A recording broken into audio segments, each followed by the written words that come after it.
Okay, good evening. Welcome to the Wednesday night class. My name is Phillip and on behalf of Rabbi Jacobson, the Meaningful Life Center, I welcome you. Very often, or once in a while at least, the rabbi will tell how he started his class and how it became like just a conversation at first. And this conversation has been going on for years, and about 24 years ago, I started to have this conversation as well. But I first came to Rabbi Jacobson in 1985, and I've been with him ever since. It was a night of conversation, and the wonderful thing about it ever since then, which has never changed, is that no matter how we feel or what the day or the week has done to us, this is our opportunity to bring something into our lives that we decide to do for no extra credit. There's no points, except that your soul is hopefully nourished. And we get to meet people, I get to meet people as well, who we don't know. And to share, hopefully, some valuable time with. That's not about the way the world demands things from us. Without taking time during the week, or during the day, or on a regular basis, to nourish oneself inside, all the other activities we have an overwhelming effect. Because as you know, we're all sort of on a path, or looking for a path, or living our lives. And you know, they say everybody has a transcendent side, which you could translate as just everybody would like to do a little better, or a little more, or have a little something in their lives that maybe they don't have now. But how do we spark that? And of course, since we're not able to see this right away, it shows us that the world is basically, in some ways, a dark place. Because if it were a light place, we would be able to see what we're supposed to do all the time. We wouldn't have to make all those decisions and choose what am I going to do, what am I here for, what am I do with my kids, all right, I've accomplished this, that, and the other thing, why do I still feel a yearning, not that people should be dissatisfied, but sometimes dissatisfaction is the soul's way of talking to a person. So it's not always bad. It's like a little bit of anxiety sometimes isn't bad. You're anxious to do something good, better, different, contribute. So the world was actually made that way because we don't see the clarity that we need. We don't see the light we need. So we have to find a way to figure out what that is, each in our own way. So we have this book called the Torah, and the Torah means light. It comes from the Aramaic oraisa, which means to draw light from. Something that draws light from within, not only bring it from without. A lot of us look for the light from without. I'm going to go and I'm going to get it. And you know how long inspiration can last. Until you really want to do something and you go, oh, it's kind of slipped by. I was inspired for a while to do something, to make changes in my life, to do something different, but the difficulties in that area come from the fact that our basic routines are so strong that they grab a hold of us and they're not letting go. Because we've had them for so long. They're our habits. They're the things that have been controlling us and guiding us. And then we say, I'd like to find more light. But the Torah seems to tell us that there is a way to find clarity, and there are tools that we can access on a daily level, and most of them are available to us, but we have to know what they are. It's very similar to having a friend who you feel good when you're around. Or someone who brings light into your life. When you discuss something with someone and you're really stuck, and someone gets you straight, or at least helps you clarify the issue. So it's not even about learning something new most of the time. You can think of it as going into a dark room, and you don't know where the furniture is placed. You don't know where things are. So you're going to trip over a lot of stuff. But if there was some way to turn on the light, you'd know where to go and how to function in a better way.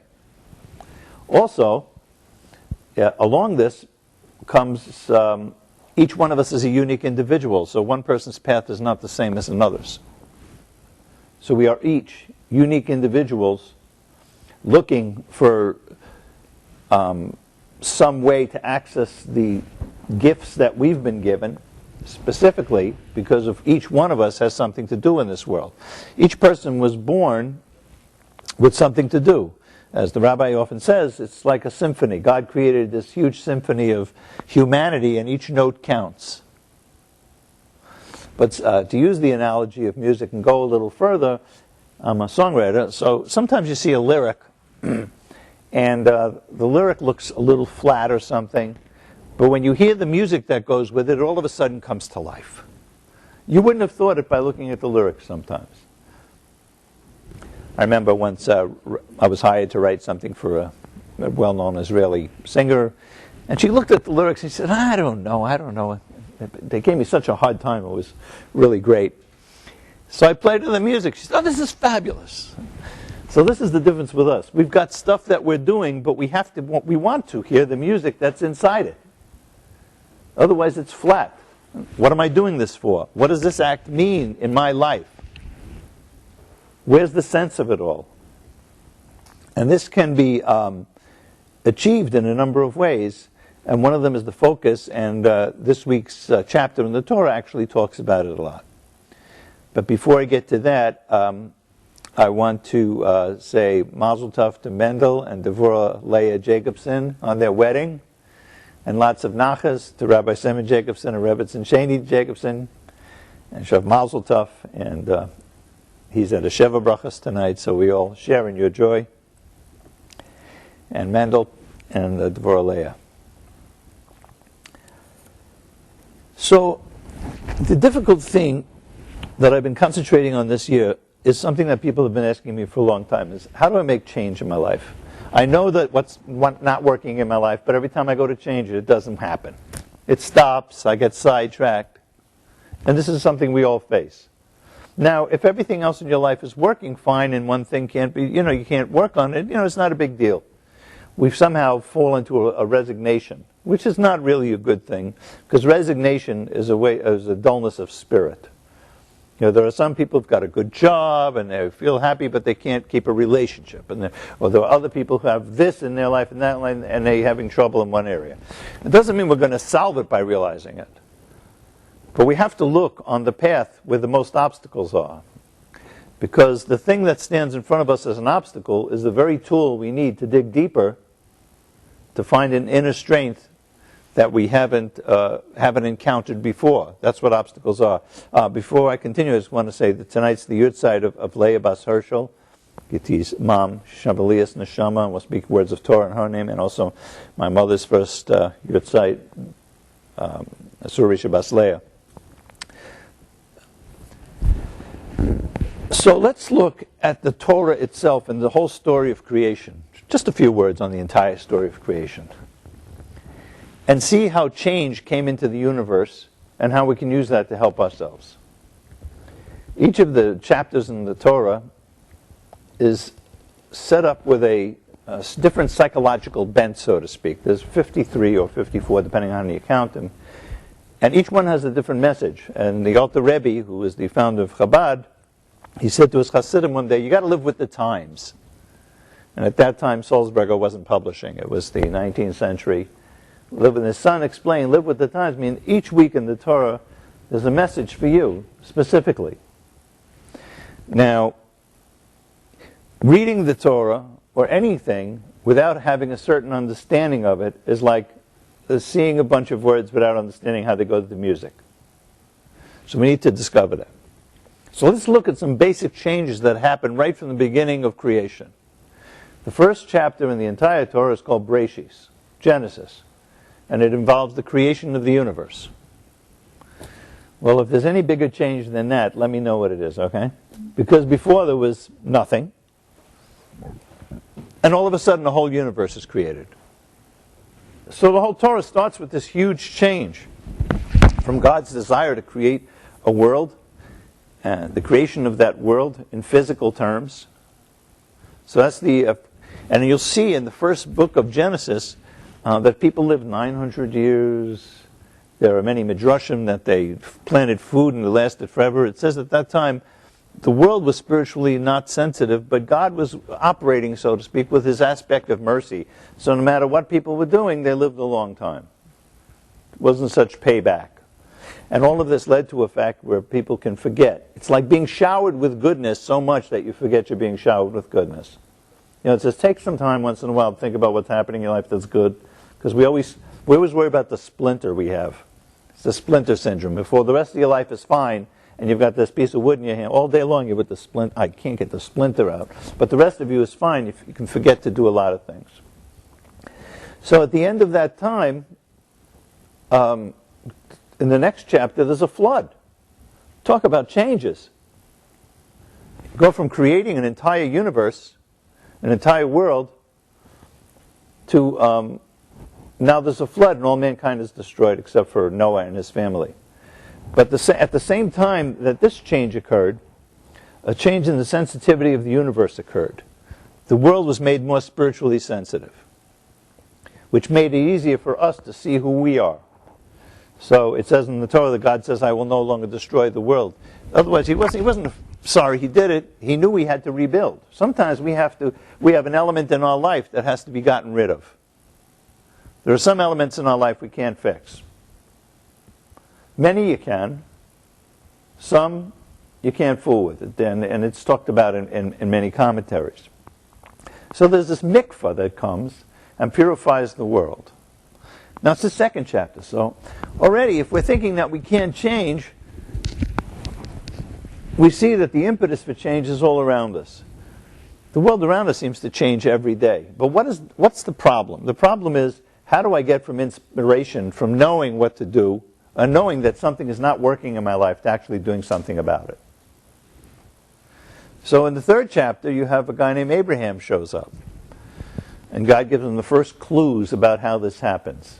He says, Lech lecha mi'artzecha mi'baladecha mi'beis avicha. He says, okay, you're really on the right path, you're looking for something, you're a good guy, you've done a lot of stuff by yourself, but you're stuck in your parents' home in your old environment, and you are not going to happen here. It's not happening for you here. You have to leave home. You have to leave your comfort zone. You have to leave the place where you were born.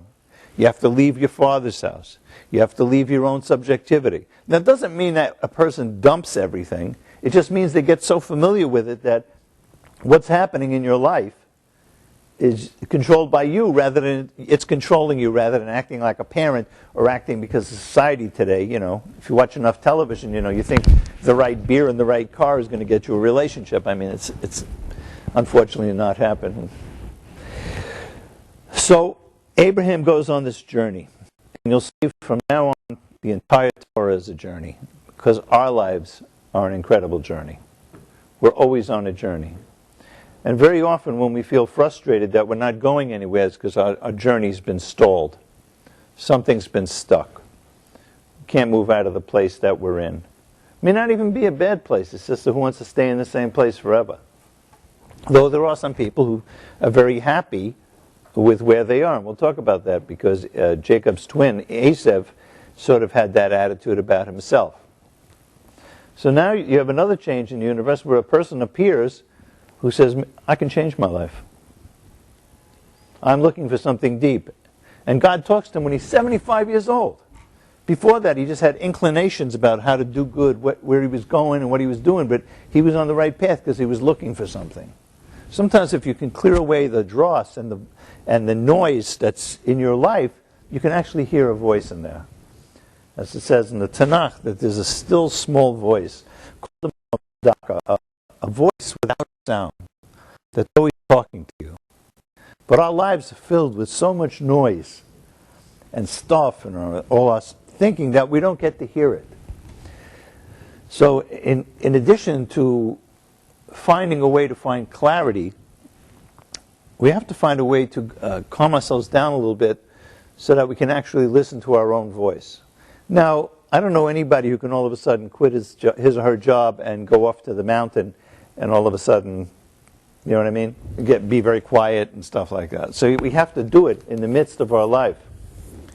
But this is congruent with the way the world was created. It says that God wanted a home in this world. In this world, in the physical world. What does that mean? It means that the special part inside of you that is transcendent, that connects to the entire universe, can be at home in the material world. You don't have to run from it. You don't have to run towards it. It's there. But here's the difference. Most of the time, there's a huge conflict between, and I know this from talking to a lot of people, because as I said, I'm reacting right now to questions that people have asked me over the years and over time in true frustration. You know, I feel so bogged down, I can't even study today. And I usually will say, make a commitment, because the commitment is to yourself.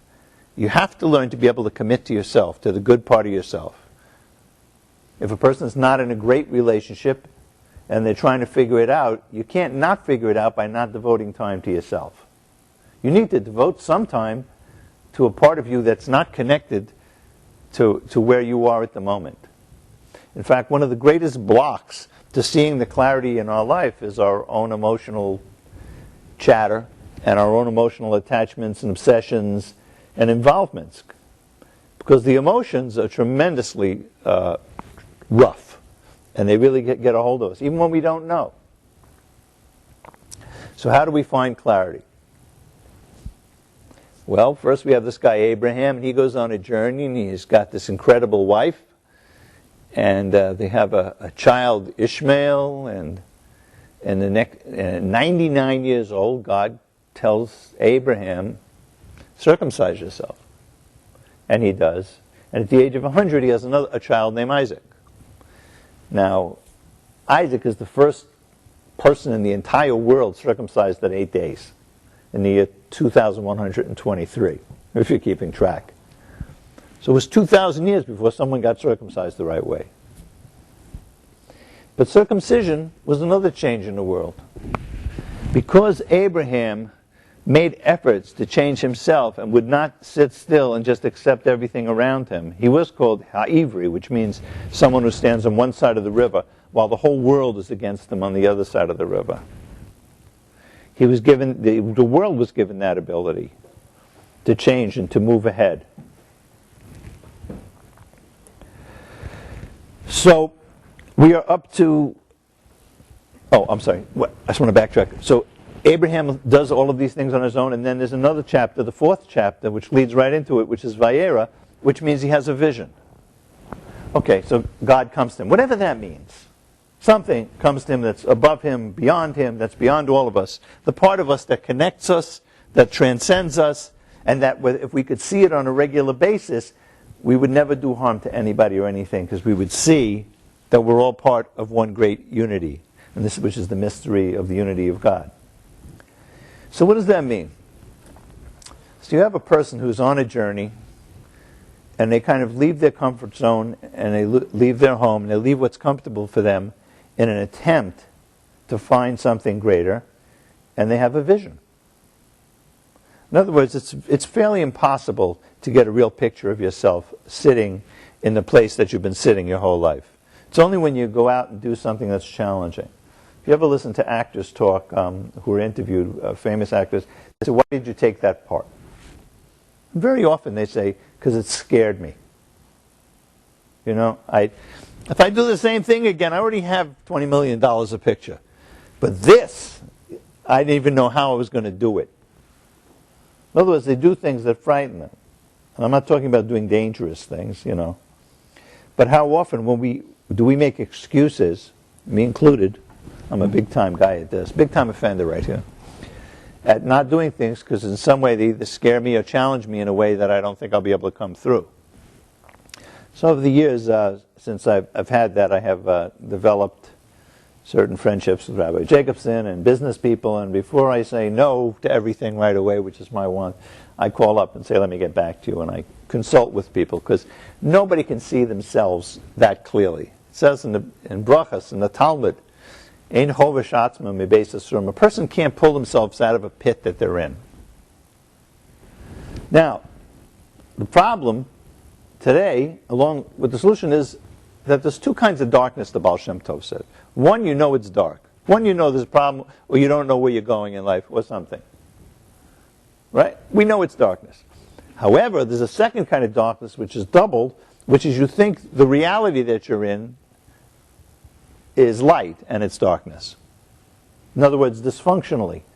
We're so much in the society in certain ways that we think certain things are normal, or you've been living your life a certain way, or you came from a household that treated things a certain way, so you think what's going on in those places is normal, and you're shocked if someone tells you the opposite. So this is where good friends and teachers and spiritual books, anybody who can add some light to your life, just to give you some clarity. Because in the end, we all have to make the decisions that we're going to make. The entire Torah is based on the fact that you have free will. If there's no free will, what's going on? Though free will is a paradox. Because as it says in Pirkei Avot in chapter 3, Rabbi Akiva Omer, everything is known and yet man has free will.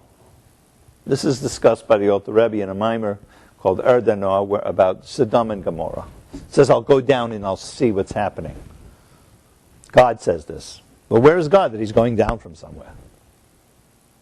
If there is a non-existential reality that we're calling God, or whatever you want to call it, non-existential layers of undefined reality or existence, if you like that better, a higher reality, whatever you want to call it. We know the sense that there's something. If it exists everywhere. Where does it have to come down? And he explains there that there are two levels to God's knowledge. In fact, it says in the book of Samuel, it refers to God's knowledges. In other words, it's possible, knowledge doesn't compel you to do anything. Okay? If it doesn't affect your emotions. So God knows everything. Everything is known. But there's a level on which it does not affect God. So if I say to you, on our level as an analogy, you know your whole body is full of microbes. It's true, but it doesn't affect us. We're not emotionally going, got to go to the microbe, please. But there are other things that we know that affect us emotionally. And on that level, that's what's called, in the Torah, you'll see the eyes of God, where certain anthropomorphisms are used. Now, what's the purpose of this? The purpose of this is that God wanted there to be a communication between us and the higher reality, between us and our soul. That's not distant. We have to be able to make a difference in this world. Sort of like what the Indians call karma. So it says in the Pirkei Avot, if a person does a good thing, it creates a good angel. If a person does a bad thing, and I don't mean bad in the terms of us, something that doesn't work, that blocks energy, it creates a negative angel. So the way it is viewed is this, in the Kabbalah. There's an energy coming at all time, a good energy. All we have to do is let it go through. We have to know the channels to let it go through. But there's certain things that we do that block the energy. And then we get mad at the world around us because things aren't going our way, but we've basically blocked that energy from reaching us. So in this way, sometimes you'll see in the Torah, God was angry.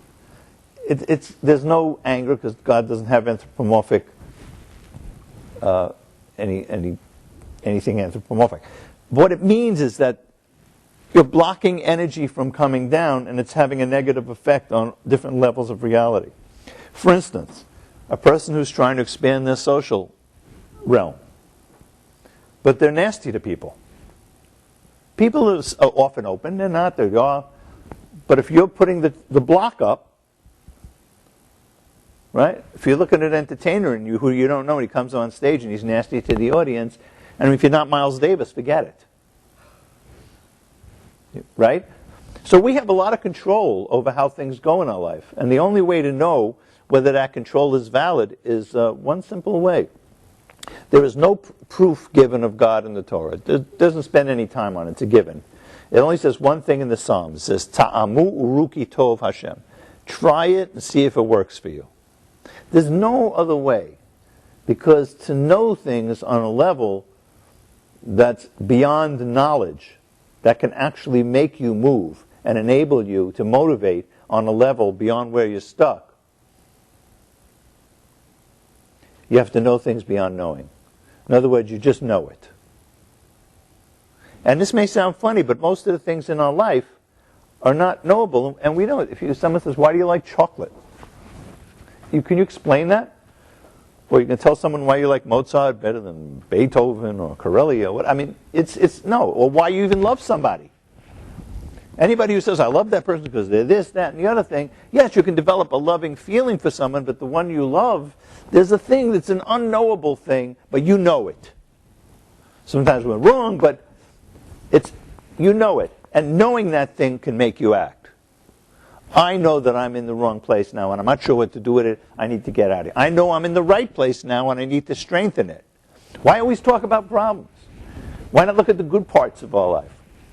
Abraham looked at the good parts of his life and said, I know this is something greater than these idol worshippers. I know there's a God in this world. I'm going to go out and tell people about it. I'm going to make the world a better place. Let me see if it works. And it worked for him. And it worked, and there was more light in the world. And each one of us has a strength.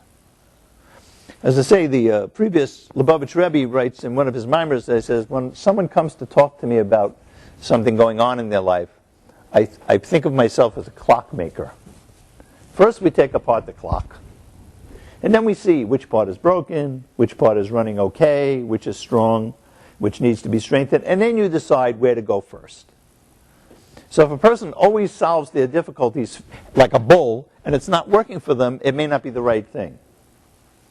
Picture a person who's got physical problems. Sometimes they tell you, diet, exercise. It may not be addressing the heart right away, but it's strengthening the rest of you. So having a good friend that can help you. I know because I know people have tried to stop smoking. As they say, it's easy to stop smoking. I've done it 20 times. Or, overeating, etc., etc. Sometimes you can't face something head on. And it's very frustrating. And what's more frustrating about it is that we get this feeling of, I should be able to do this. I'm on a higher level. I shouldn't be thinking. I've been studying this stuff my whole life, and I still have these feelings. I don't know if I'm the only one who ever has those, but no matter how much you pray, sometimes there's a voice in there want to remind you what's on TV or what you got to do next. It's not bothering me the rest of the day, only when I sit down to pray. That's the job. That will bring us to this week's parsha in a moment or two. But since we're talking about everything that the forefathers did, Abraham, what he did, he gave it the possibility for us to bring light into our corner of the world, wherever we are, to bring kindness. Isaac brought the possibility of digging wells. Now, what's the difference between bringing kindness the way Abraham did it and Isaac? Well, very interesting. Abraham gets 3 chapters in the whole Torah. Isaac, 1, don't know anything about this.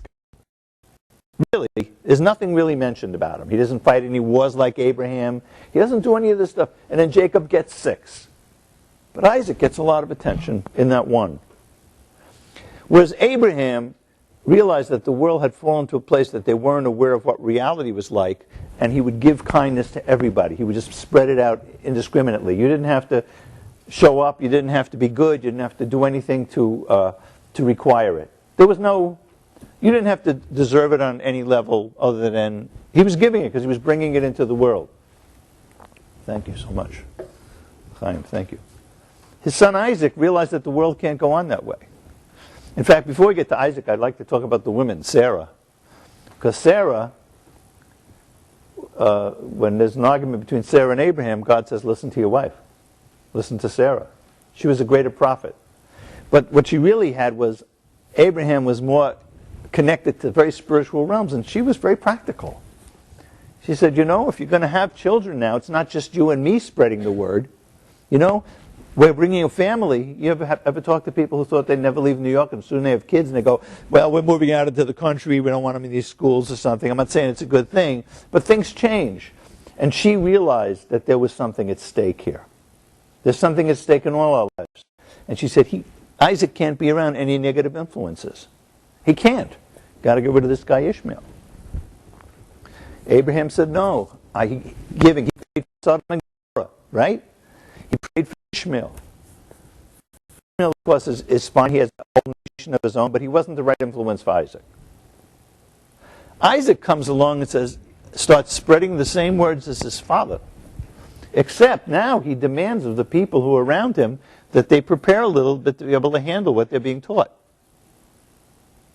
In other words, instead of just getting this inspirational talk and sharing, he asked them to work on it or to study a little bit together. So what's the effect of that?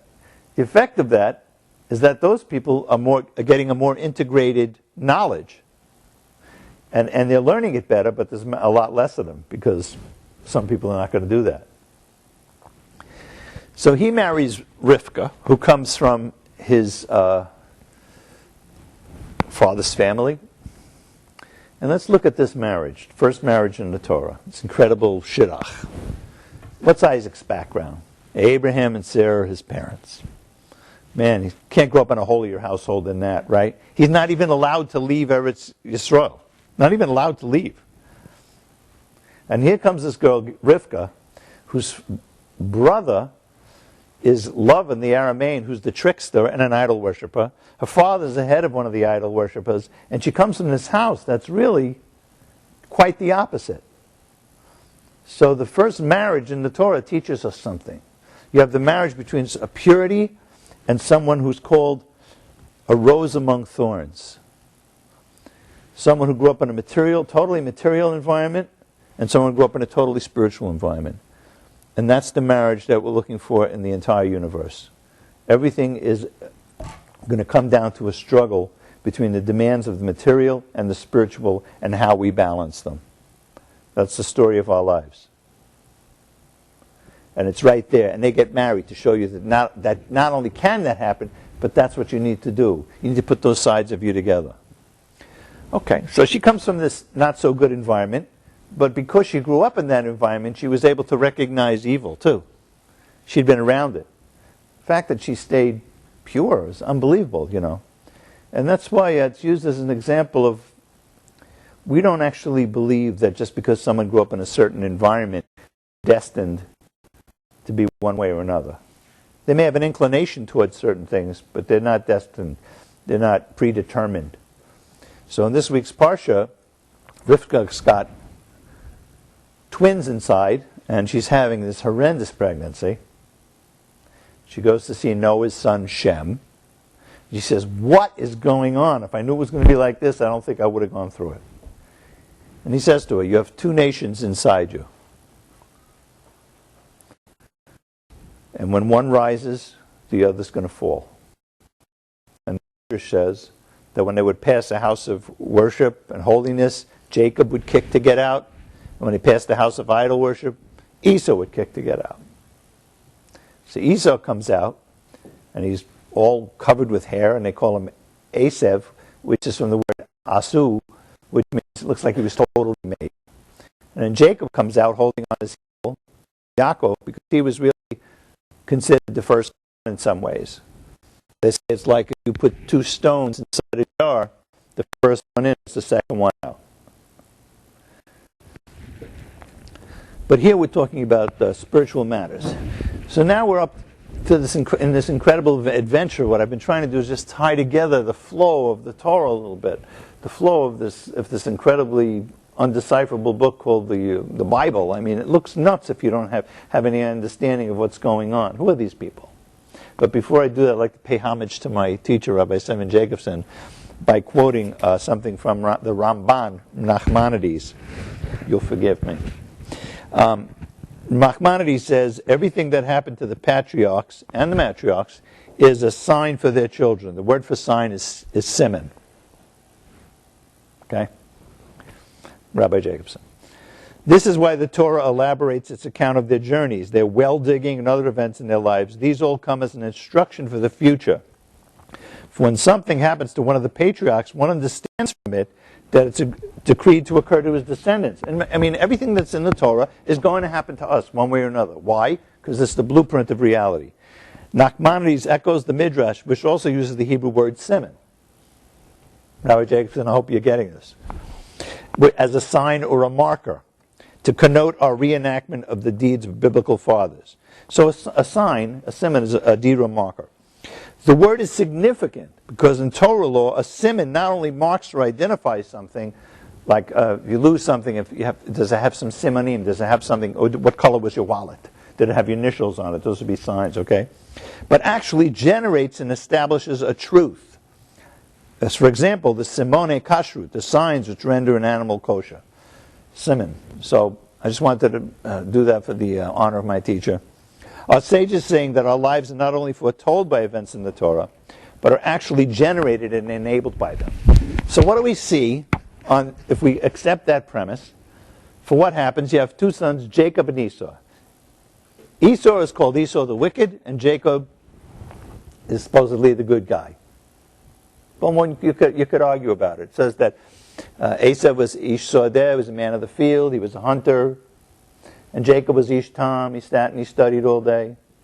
It actually says that until they were 13, both of them were righteous. And then they matured. Matured means that at some point they realized that they were very different. Two twins realized they were completely different.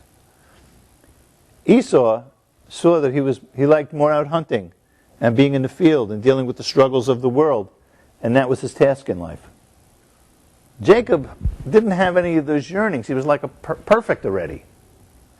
His job in life was to elevate what was around him. So this is the struggle. It's not that we have to get rid of one or the other from our life. How do we put the Jacob and the Esau that's inside each of us together?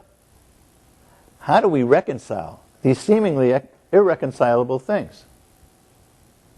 Well, some people have the mistaken notion, or they solve it by becoming ascetics or something, which is not a very Jewish way. They go to the mountain. They stay away from as much physical business as possible because they want to keep pure, so to speak. Then there's the other people say, I'm dealing with sharks, I got to be a shark. So how do we get together? So here I have to tell a little Hasidic story, if you don't mind. I hope Rabbi Jacobson didn't mind my using his name and just paying tribute.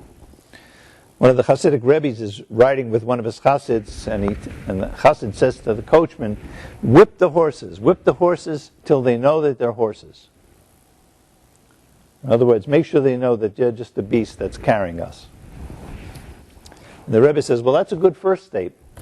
But what about the second state? Whip the horses till they don't even know they're horses anymore. Now, what does this mean? In other words, the body, which is the physical part of us, you could call it the horse, has more power than the soul in some ways. It's the part that drives us. But what's the problem? The problem is the horse, the vehicle, thinks that's the driver. So how do we get the driver, which is the soul, back in control? Now it's a very interesting, because Hasidus says like this, the Alter Rebbe makes a statement, he says that the sages said something very interesting, that since the body has so much power in many ways, especially in sexuality and things like that, it actually has equivalent spiritual power. But it doesn't know it. So how do we get that part of us, which seems to dominate the physical, the material, to act as a vehicle for the part of us that has a mission and knows we're here for a purpose, and to make them work together? And this is the basic difficulty of many of our lives, where we get caught up. Because we have to have both of them. It would be impossible to earn a living without having the Esau part, without having a part of you that's ready to do battle. There are some very spiritual people who know how to do battle in business. They do it fairly, but you have to be able to go out and do it, right? And the soul has to know that it is the master. So these issues are basically the underpinning story of Jacob taking the blessing from Esau. Isaac says to his son, I'm going to read it if you don't mind. Whoops.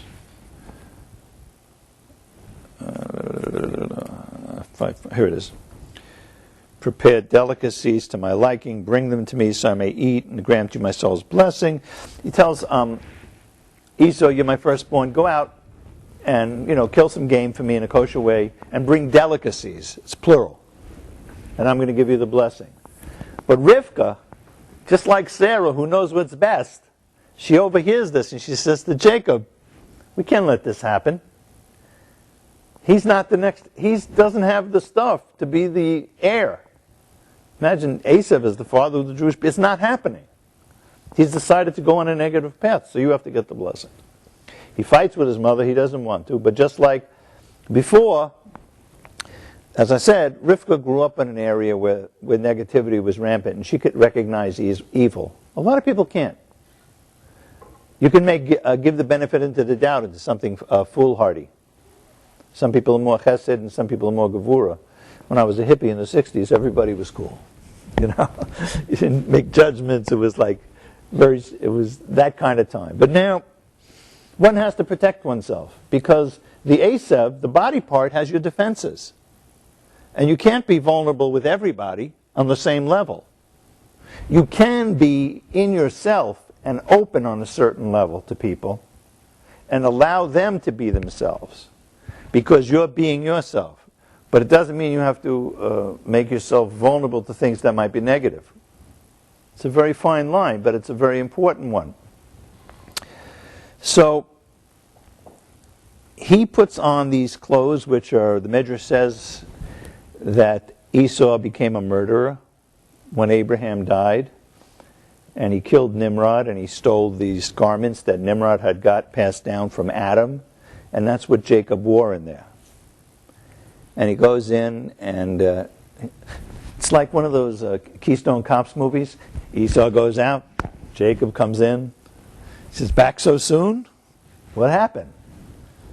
And Jacob says, well, God helped me on my way, and Isaac is thinking, wow, Esau doesn't use God's name that much. This is interesting. He says, well, let me see who you are.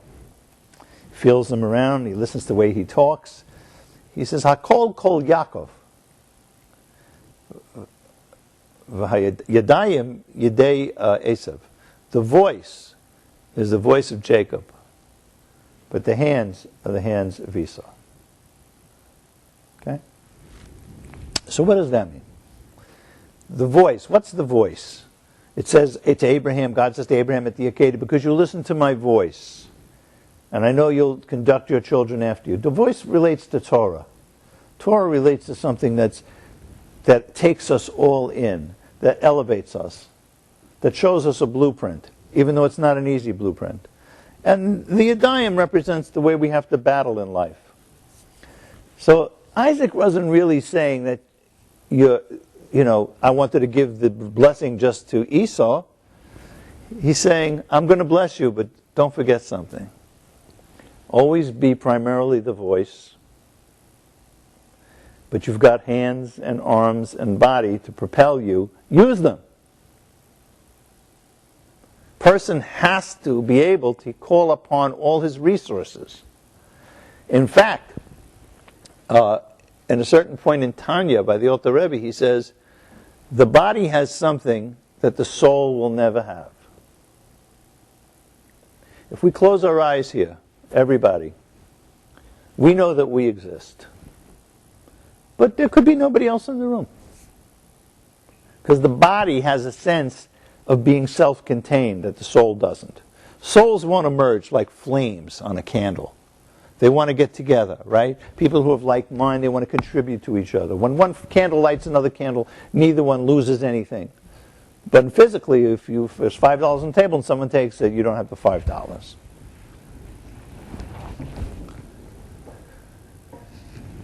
So we have to have both of these parts in our lives.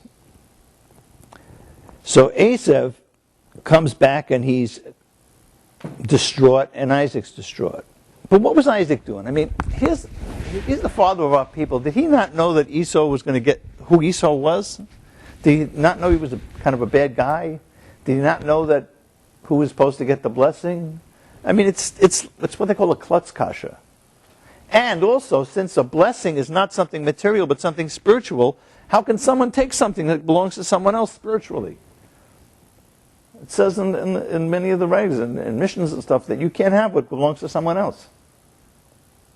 So Esav comes, he blesses Jacob, and at the end he sort of knows it's Jacob. because he realizes that the body hasn't been refined enough to use the blessings. So Jacob does take the blessings. But why does he use that deception to take them? He doesn't want them. He wants to hold them until the body's in a state of refinement. They're not his. He doesn't want them. But sometimes you cannot let the part of us that is the strongest take the lead if it's not ready. So 2 parshas from now, when they come back, when he comes back from marrying all his wives, he wants to get together with Esau, and he sees he's still not ready. Can't give him the blessings. So all the blessings go to Jacob, but it does say this: when one rises, the other will fall. Who doesn't know that about their own life? When we're in touch, things go our way, and when we act out in a certain way, things don't. I'm not talking about when good things happen to bad people or bad things happen to good people or anything like that. I'm just saying that it's like a way of the universe. So Isaac knows what's happening, Rivka knows what's happening, and Jacob, he has to hightail it because his brother's after him. Because he stole the blessing, so to speak. But he tells his father he stole them these 2 times, and his father said, "What do you mean?" He said, "He also took my birthright." So Isaac really knew he gave it to the right guy because he no longer had the birthright. However, still again, it's a spiritual thing. So what are we seeing here? We're seeing that Parshas Lech Lecha is about the fact that we have to leave home. And we have the power to leave home, our comfort zone, even if we're in the same house, and find ourselves and receive a vision of who we really are that has more clarity. And to have a relationship with someone who's on the level that we can help each other and move ahead in life and have a progeny that are holy and wonderful. What are we learning from these 2 guys who one wants to murder the other? The answer is, as we've said, this is the story of our lives. It's a constant battle between the pull of the physical material world and the part of us that wants to transcend, that wants to have a really good relationship with people, that really wants the relationships to be meaningful. Today we have a lot of nonsense going on, and of course this is one of the big themes in New York City, finding relationships. But it can't be done on only on a purely physical level, because that type of intimacy is not as deep as the intimacy of the soul intimacy, where it says Adam Yoda es Chava, Adam knew Eve. It uses the word das. He knew her. In other words, he was intimate with her on a spiritual level as well. It wasn't just a sexual thing. How often do we take the chance to know somebody and let down our guard when it really matters? We get so protective because we've been hurt so many times because of being just in an environment like that, which takes us back to the original opening of the evening, is that we're surrounded by darkness. Now, whose fault is that? I'll give you a hint. It's the Creator. The Creator created a world of darkness and light. You'll notice, right in the beginning of the Torah, it says, V'horetz hoisa tov v'vohu. The world was chaotic and void. And then it says, let there be light. It says, Vayhi erev vayhi boker. There was evening and then there was morning. It seems that nothing comes unless you've experienced the opposite first to understand the lack that you're missing and create a yearning for something good. The Jewish people had to be slaves first. The land had to be given to someone else, and then it was given to us for us to appreciate it. And if you know from people who grew up maybe poor or something, the way they appreciate money could be different or not. So the darkness that we experience is because if everything were light and we knew what was going on all the time, we'd have no free will. So God made what's called a tzimtzum. Now this is interesting because there's no light as strong as the light that comes from darkness. In other words, from the place inside of you that's not happening, from where you cry out on Rosh Hashanah, from the part of you that hurts, there's the greatest energy and the greatest opportunity for you to move and change in your life. Not that we should know of that. You may not need that. And a person has to realize what their path is. Most of us, they say there's three paths. The path of totally evil people, totally righteous people, and those in the middle, Bainani, which is us. The Bainani basically is a good person, but their desires never leave them. Many people will call me up and say, you know, I've been doing this stuff for so long, yep, when the girls walk down the street, there goes my head, blah, blah, blah, blah, blah. You're a human being. You don't act on it anymore.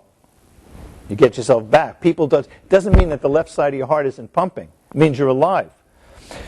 But here's the difference. For a person who was born totally righteous, their job is to elevate things to a new level. For most of us, our job is to daily meet the struggles that come with this tension and to overcome them on a daily basis. That's our mission. So you'll notice that whenever you want to do something good for yourself, there's a lot of resistance. Overcoming that resistance is your job. I know this in music. I know this is from my friends who are actors. And I just know there's many people like that. I know people who are not like that. I know people who were born into a place and they're just flying all the time. But then there's the level where most of us have to fight against what we think is our own selves. So, first, by not denying any part of ourselves but examining it, we get a much clearer look at who we are and what we're doing. So in this week's, which is called Toldot, I just want to read you something interesting because the name of the parsha is always a clue to what's going on. In what's going, it says, let's see, where's the beginning? Ve'ela Toldos Yitzchak ben Avram, Avram ben Cholit es Yitzchak. And these are the generations of Yitzchak. The generations of Yitzchak. Now wait a minute. We've already have Adam, Noah, Abraham, Shem, all these people. Nobody do they talk about what their generations are. It only talks about it in terms of Isaac. Because when Isaac brought to the world his way of serving Hashem and serving the world by not only listening and being inspired, but doing work on yourself, he brought the thing that we need very much. You can be a person who goes to classes for the rest of your life, and many people are, and makes no changes. It's not going to help you. It's good that you come because you're learning Torah. But if a person who reads before or talks about it later or says, you know what, I'm going to think of something I can move in my life, what happens is that person gets a chance to grow and change in life. Because we should not bother with all of this if it's not relevant to us and can't help us in our daily life. It's got to help us in our daily life. Or else why bother? Why don't we just get another book? I see many people who, when they're having a personal problem, they look up a psychology book or something else. But they wouldn't think of looking in the Torah. But if it's a blueprint for life, it has to contain everything. And if this has to contain everything, and Abraham, Isaac, and Jacob, Sarah, Rivka, Rachel, and Leah contain the signs for all of us, we have parts of all of those people inside all of us. And we can use that. So, you might think, I can't do this or I can't do that. It was bequeathed to us. But here's the difficult part. You have to find it in yourself. You have to find it in yourself. And you won't know how to look or where to look until you're in either a relationship that's difficult or a business that's difficult or a situation that's difficult. And you say, there's no way out of this. Because that brings up something deeper. Abraham had to pray for a child for so many years. Sarah. Same thing happened with his son. Had to pray for so many years. Why? Because God wanted their prayers. What is prayer? It's a very difficult thing. If you think of Torah study as a teacher talking to a student, what's prayer? Prayer is like a child talking to his father or mother. Child talking to his father. How many of us can really emote with ourselves and become emotional with that part of us that's really in there, that we can make something happen emotionally and grow up to the next place? So if Hashem puts you in a situation that He wants your prayers, He's trying to help us get in touch with that part of ourselves. So I want to say, I just want to see what time it is. 9:15. I don't do as long a class as the rabbi. I usually do about an hour or so. So I'm just going to continue with the theme of the class, which I didn't even get to yet, and then we'll see. I'll take questions and stuff later if anybody wants.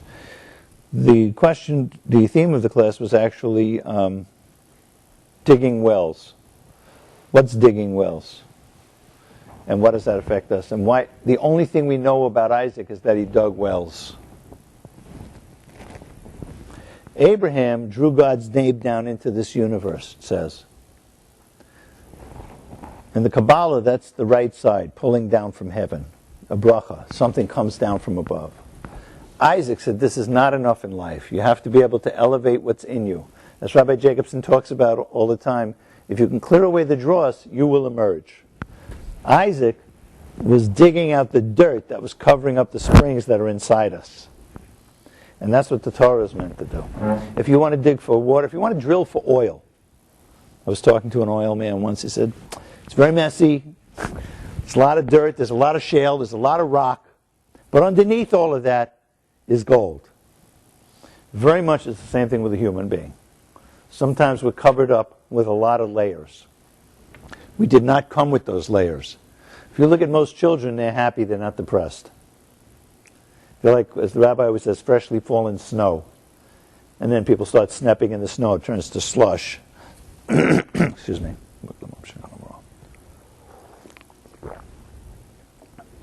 And then we start putting on layers to deal with our parents and deal with society and everything.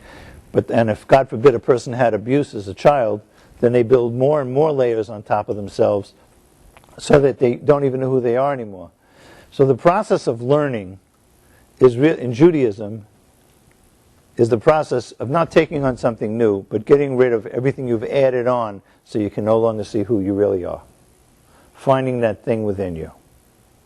So that was what Isaac was doing, and that's the process.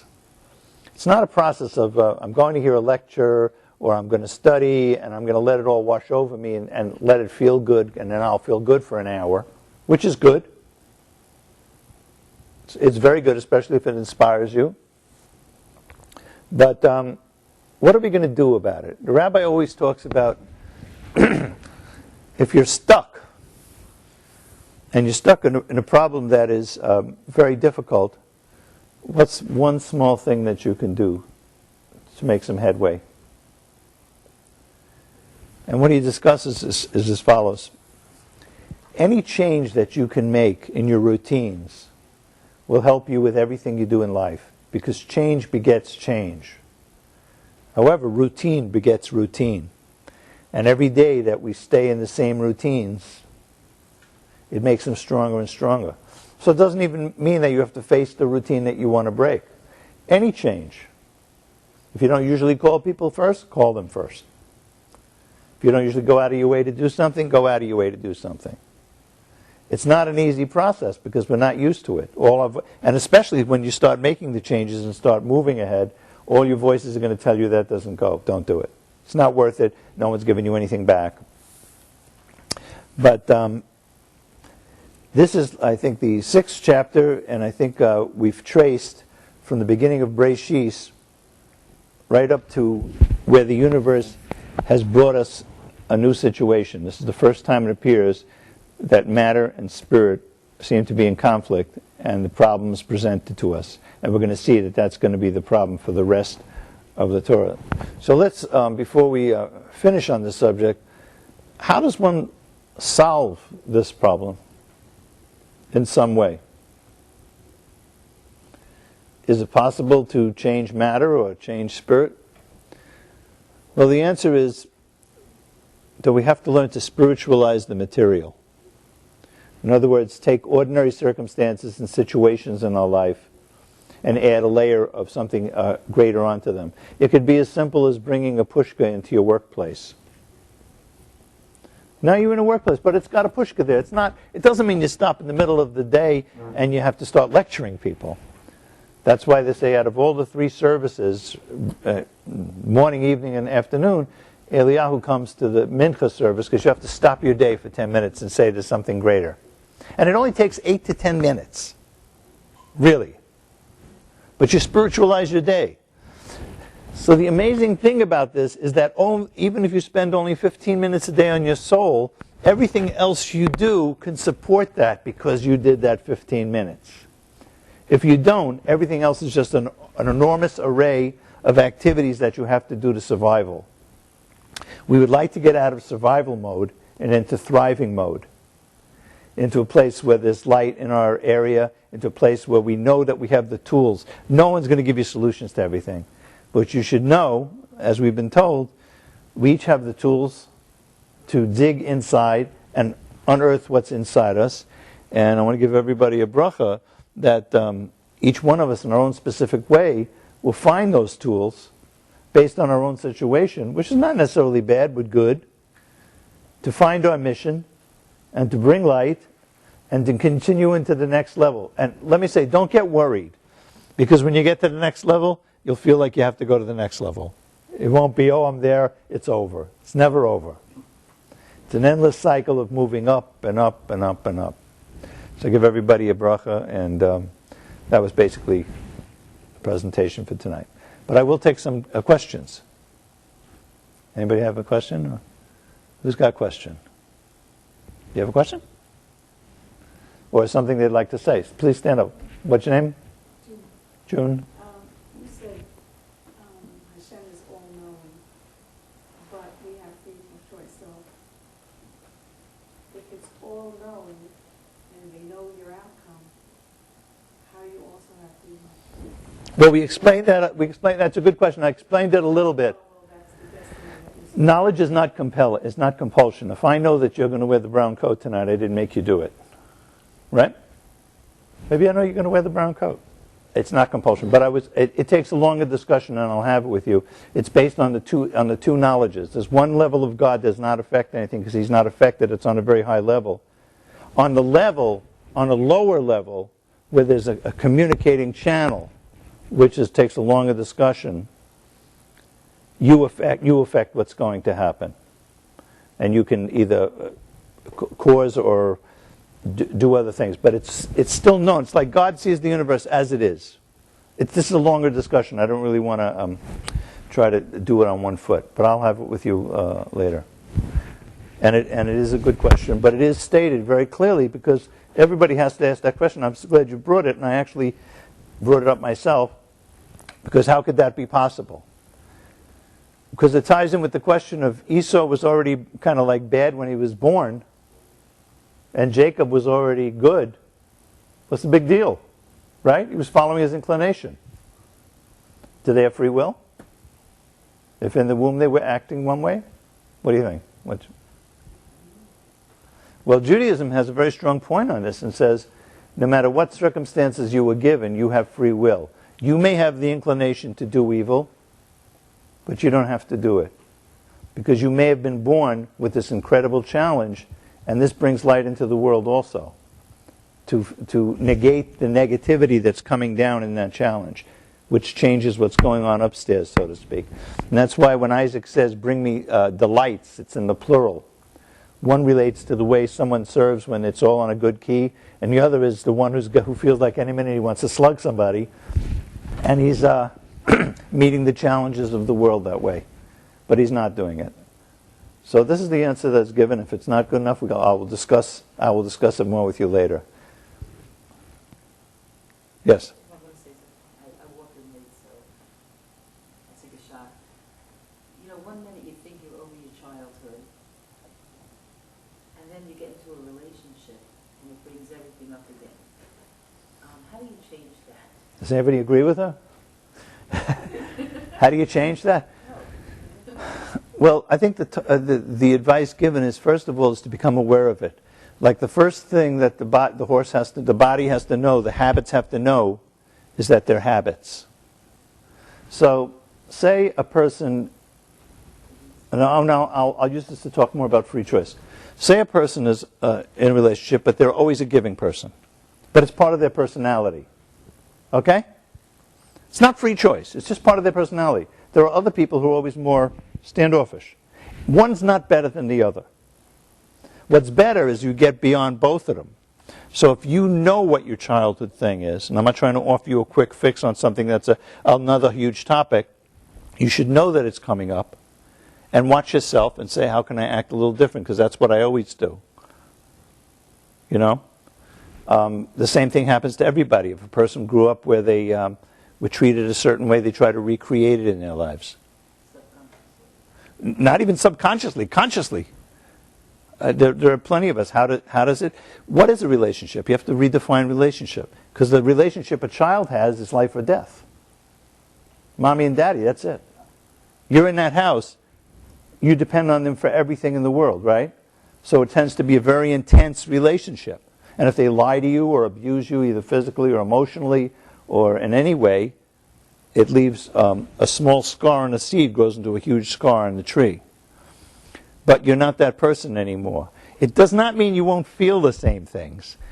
Our choice is to take the space in the letter Hey and not act on them. It says God created the whole world, Bihi Baram, with the letter Hey. And think of the Hebrew letters as energy forms. The top is thought, speech, and as action. In the letter Hey, there's a little space. If we could all learn just to take a little space before we jump. You know? But I'm sure this is a whole evening's discussion to begin with, but do you believe it can be done? I'm not sure. People say people go for therapy for years and years and years, and I don't know. Oh, I don't know about the therapy, but is there anything else that in your life that you've been able to change? In my life? Yeah. I can hear you. Is this being televised? You're off, aren't you? Okay. We're going to say goodnight. I don't see you? Okay. No, maybe, because sometimes when you've changed something else in your life, you have the power to know that you can change something. Just that, what? But some things are so deep-rooted that, you don't really, it's just a subconscious drive. But if you do it, each one of us, here's my personal view, okay? Each one of us has 5 things that are our shtick. You know what I mean? We do the same thing over and over again. We don't do something out of the blue. Everything we do that's semi-neurotic or whatever is a version of that shtick. Too needy, too giving, too demanding, too controlling, whatever the thing is. Yeah, but everybody's got only 5, 6, or 7 of them that they do. And if you see which category it falls in, I think when a person's in a relationship of any kind, this is why people avoid relationships, because they don't want to feel. Most people don't have very good childhoods. It's not about feeling comfortable in a relationship or anything that's important. It's about feeling comfortable with being uncomfortable. About being miserable? Miserable? If a person chooses to make themselves miserable, and believe me, I've had many opportunities and used to do it, it's not an easy answer. You have to have friends that you trust, but if you do the same things over and over again, you can try changing one thing. Do you know what I mean? If you know that every time a guy calls or this or that, you react a certain way, say, I'll call you back instead of doing it. I think it's more strategic than deeply, you know what I mean? I think it's more strategic and like time management and like very, very practical in a way. Because you have to take steps. If every time you go for a job interview, you do the same thing, one day you have to say, when they ask me this, I'm not going to say that. Do you know what I mean? But it's tactical. It's not, are you going to feel like saying it? Yes. So how do you get rid of these voices? No, you don't get rid, the voices are not going. That's arrogance to think that. Maybe times you said to you are embedded. We may never get rid of them. We don't have to act on them. This is talked about in Tanya at great length. It's very hard, but that's what a Beinoni is. A Beinoni is someone whose heart and his left side of his heart is pumping. He's got these inclinations, or she's got these inclinations to do all this stuff, but they know it's going to lead to something terrible, so they've got enough control that they don't do it.